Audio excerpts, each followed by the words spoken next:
ভালো থেকো সব সময়। হ্যাঁ, তুমিও ভালো থেকো। বিয়ে কবে করবে?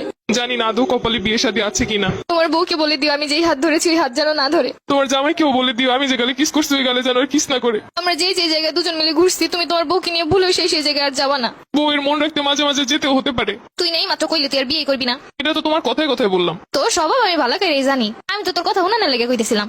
ছেড়েই তো চলে যাচ্ছ, তাহলে আবার এইগুলো কেন বলতেছো? ঠিকই তো বলছো, আমি কেন এগুলো বলতেছি এখন? আমাকে ছেড়ে খুব ভালো থাকবে তাই না?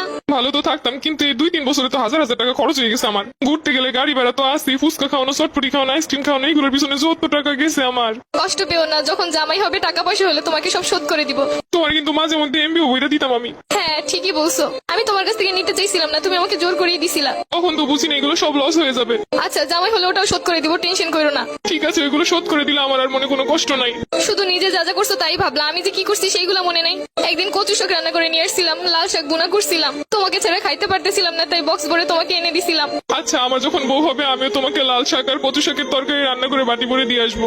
চেয়েছিলে এই শীতে রাজহাঁস রান্না করে খাওয়াতে আমাকে। ইচ্ছে তো ছিল কত কিছুই, কিন্তু হলো কই? সবই তো ঠিক ছিল, শুধুমাত্র একটা স্বপ্ন দেখে এভাবে চলে গেলে।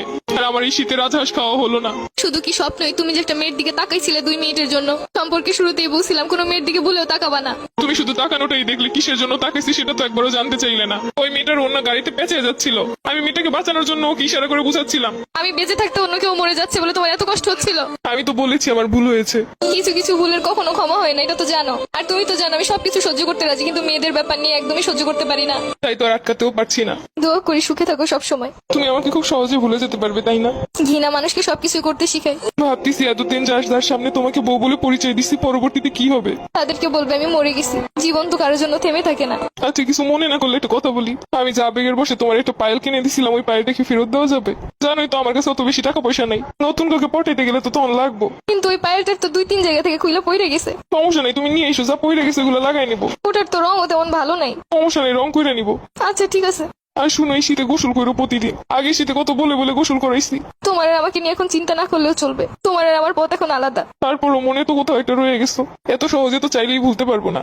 কিছু না মনে করলে আমি একটা কথা বলি। তোমারে তো আমি একটা গড়ি গিফট করছিলাম, ওই গড়িটা কি ফেরত দেওয়া যাবো? ওই গড়িটা তো পানি ঢুকে নষ্ট হয়ে গেছে। সমস্যা নেই, নষ্ট হইলেও চলবো। পুরোনো জিনিস বিক্রি হয়ে যে গ্রুপগুলোতে ওইগুলোই সেল করে দিব। একটা ড্রেস পছন্দ হয়েছে, ভাবছিলাম তোমারে বলবো, সেটা তো আর হলো না। ওই গড়িটা বিক্রি করেই কিনবো।